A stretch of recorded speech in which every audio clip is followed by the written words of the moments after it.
Cute baby அத்தியாயம் 30. நான் உங்கள் சுராமிகா. பிரியா, நீ அழ வேண்டிய அவசியமே இல்லை. எதுக்காகடி அழுது என்னை கஷ்டப்படுத்துற என்று சொல்லிக்கொண்டு அவன் முன்னால் போய் நின்றான். அவள் கண்ணீரை பார்த்து வருத்தப்பட்டான். அவள் கன்னத்தை இறுக்கமாக பிடித்து கண்களில் வரும் கண்ணீரை தன் பெருவிரலால் துடைத்து நிறுத்தினான். மாமா என்ன சொல்லிட்டு போச்சு, என்னை பத்திரமா பாத்துக்க சொல்லிட்டு போச்சு. ஆனா இப்ப என்னடானா அவுட் ஆஃப் ஸ்டேஷன் போறேன்னு சொல்லி வெளியே போறீங்க. எனக்கு தனியா இங்க இருக்கிறது கஷ்டமா இருக்கும். என்னை கூப்பிட்டு போங்க ப்ளீஸ். சாரிடா, அங்க உன்னை கூட்டிட்டு போக முடியாது. 2 டிக்கெட் தான் இருக்கு. நான் சுபிய கூட்டிட்டு போறேன். அவ கன்சீவா இருக்கா. ஏதாவது ஆச்சுன்னா இங்க எல்லாம் பார்க்க முடியாது, ஆளும் இல்ல. அது மட்டும் இல்லாம அவ என்னோட ஆபீஸ் ஸ்டாஃப் என்கிறதால அவளை தாராளமா நான் கூட்டிட்டு போவேன். எனக்கு அனுமதி உண்டு. ஆனா உன்னை கூட்டிட்டு போக முடியாது. உன்னை கூட்டிட்டு ரூம் வரைக்கும் போகலாம். அதுக்கப்புறம் நீ ரூம்ல தனியா தான் இருக்கணும். பகல் நைட்டுன்னு 2 நேரமும் வேலை செய்ய வேண்டியது இருக்கும். அப்பதான் நம்ம சீக்கிரம் வர முடியும். அப்ப எப்படி நீ என் கூட இருக்க முடியும்? ஓ, அவங்க வராங்களா? அதனாலதான் என்னை கூட்டிட்டு போலியா? நான் அவங்களை ஏதாவது பண்ணிடுவேன்னு நினைக்கிறீங்களா? அப்படியெல்லாம் பண்ண மாட்டேன். அவங்களுக்கு வேலை பார்க்க வந்திருக்கேன்னு சொல்லிக்கோங்க ப்ளீஸ். நானும் வரேன். லூஸ் அடி நீ. நீ சரியான லூஸ் தாண்டி. ஏதோ அவங்க எல்லாரும் உனக்கு மரியாதை தர வேணும்னு சொல்லி பார்த்தா நீ அவளுக்கு அடிமையா இருப்பேன்னு சொல்ற. நான் என்ன சொல்றேனோ அதை மட்டும் நீ கேளு. வேற எதுவுமே நீ பேசாத. வாயை மூடிட்டு இருப்பியா? நேரமாகுது, என்னால இருக்க முடியல. எனக்கு போகணும். நீ பத்திரமா இருந்துக்கோ. பக்கத்துல இருக்கிற பாட்டி வருவாங்க. அவங்க வந்து டெய்லி உன் கூட வந்து படுப்பாங்க.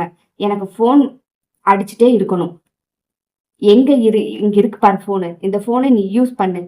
ஓ சாரி, இதை யூஸ் பண்ண முடியாது. ஒன்லி யாராவது போன் பண்ணா மட்டும் அட்டன் பண்ண முடியும். நானே உனக்கு பண்றேன், புரியுதா? அவள் புரியுவது போல் தலையாட்டினாள். புரிஞ்சிருச்சுன்னு தலையாட்டினா மட்டும் பத்தாது. போன் பக்கத்திலே இரு. நான் எப்ப அடிச்சாலும் நீ எடுக்கணும். எனக்கு கிடைக்கிற கொஞ்சம் கேப் அதுக்குன்னு உனக்கு போன் பண்ணிட்டு இருக்க முடியாது. புரிஞ்சுதா என்று சொல்லிவிட்டு தன் உடைமைகளை எடுத்துக்கொண்டு வெளியில் சென்றான். வெளியில் சென்று காரில் ஏறி உட்கார்ந்ததும் அவன் மனம் ஏதோ இழந்தது போல் இருந்தது. பிரியா தான் போகும்போது பின்னால் வரவில்லையே என்று வருத்தப்பட்டான். மனம் வலிக்கத்தான் செய்தது. ஆனால் வேறு வழி இல்லை.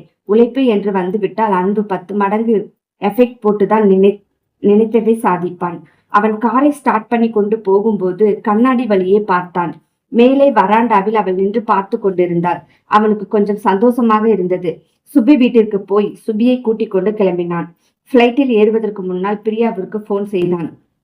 பிரியா போனை எடுத்து காதில் வைக்க, எனக்கு ஏதாவது ரொம்ப அர்ஜென்டா போன் பண்ணணும்னா பக்கத்துல இருக்க அந்த பாட்டி கையில போன் இருக்கு.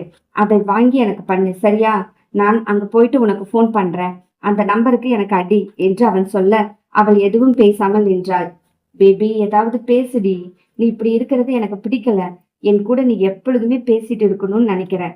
பிளீஸ் டி, ஏதாவது பேசு என்று அவன் கெஞ்சுவது போல் கேட்க, பத்திரமா பார்த்து போயிட்டு வாங்க. எங்க மாமா என்னை உங்ககிட்டதான் ஒப்படைச்சிருக்காரு. என்னை பார்த்துக்கணும்னு இல்ல நீங்க, அதனால கொஞ்சம் சீக்கிரம் வாங்க. கன்ஃபார்மா உனக்காக நான் சீக்கிரம் வருவேன் என்று மனதில் இருந்து அவன் வார்த்தைகள் வெளியே வந்தது. சரி, ஃபிளைட்டுக்கு டைம் ஆச்சு, நான் போனை வைக்கிறேன் என்று போனை வைத்து விட்டான் அன்பு. இந்த பிரிவு அவளை வாட்டி வதைக்கத்தான் செய்தது. 3 நாள் கழித்தும் அவன் வரவில்லை. அவளுக்கு வலி அதிகமானது. எனக்கே இப்படி பிரிஞ்சு போனா இப்படி வலிக்குதே. வேலையை பார்க்க போயிருக்காரு. எப்ப பாரு என்னையே பார்த்துட்டு இருப்பாரா? அவங்க லவ் பண்ணவங்களைத்தான் அவர் கூட்டிட்டு போக முடியும். அவருக்கு ரொம்ப பிடிக்கும். அது எப்படி ஃப்ரெண்டா பார்க்க முடியும்? லவ் பண்ணிட்டு ஃப்ரெண்டா பார்க்க முடியுமா? அதனாலதான் எங்க போனாலும் அவங்களதான் கூட்டிட்டு போறாரு. இது ஏன் இந்த மரமண்டைக்கு புரிய மாட்டேங்குது என்று தனக்குத்தானே பேசிக்கொண்டு காய்களை நறுக்கி கொண்டிருந்தாள். போனில் போன் வந்ததால் போனை அட்டன் செய்ய போக அந்த போனை எடுத்து காதில் வைத்து ஹலோ என்று கேட்க, அம்மா தம்பி இல்லைங்களா என்று ஒரு பெண்ணின் குரல் கேட்க, இல்லைங்களேம்மா, அவங்க ஆபீஸ் விஷயமா வெளியே போயிருக்காங்க. ஏன், ஏதாவது சொல்லணுமா? இல்லம்மா, அது என்னோட புருஷனுக்கு உடம்பு சரியில்லை. நான் அவங்க அம்மாவை பார்த்துட்டு இருக்கேன். இப்ப என் புருஷன் பக்கத்துல நான் இருக்கணும். இந்த அம்மாவை தனியாவும் விட்டுட்டு போக முடியல. அதான் போன் பண்ணி அவர்கிட்ட சொல்லி வேற ஆளை ஏற்பாடு பண்ண சொல்லணும். நான் இங்க எல்லாத்துக்கிட்டையும் கேட்டு பார்த்துட்டேன். யாரும் முன் வர மாட்டேங்கிறாங்க. அவங்க அம்மாவை எடுத்துட்டு யாரும் வந்து பார்க்க மாட்டேங்கிறாங்க. ப்ளீஸ், யாராவது வந்தீங்கன்னா எனக்கு வசதியா இருக்கும். நான் போறேன்னு சொன்னா அவங்க அண்ணா இவங்களை கூட்டிட்டு போறதுக்கு நிக்கிறாரு. என்ன செய்வது என்று தெரியவில்லை.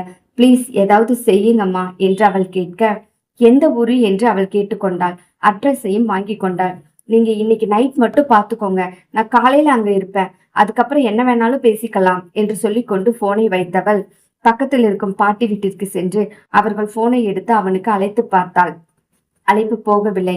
பிஸி பிஸி என்றே வந்தது. நாட் ரீச்சபிள் என்று எடுத்தது. இவளுக்கு என்ன செய்வது என்று தெரியாமல் பாட்டியிடம் சொல்லிவிட்டு பாட்டியிடம் கொஞ்சம் பணத்தையும் வாங்கி கொண்டு அவள் அந்த ஊரை நோக்கி சென்றாள்.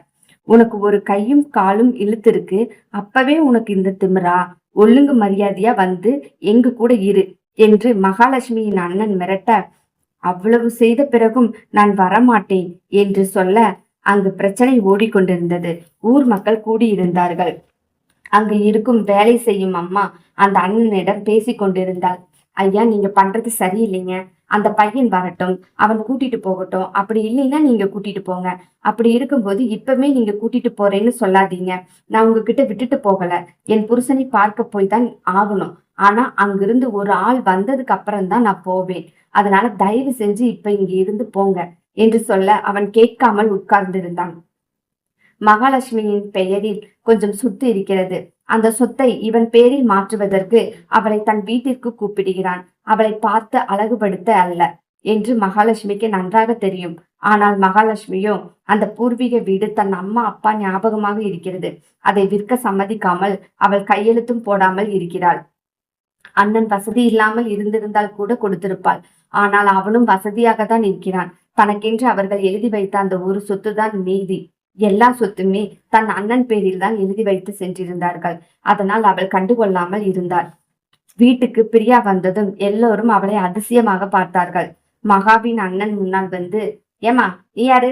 நீ பாட்டுக்கு படப்படன்னு உள்ள நுழைஞ்சிட்டு இருக்க.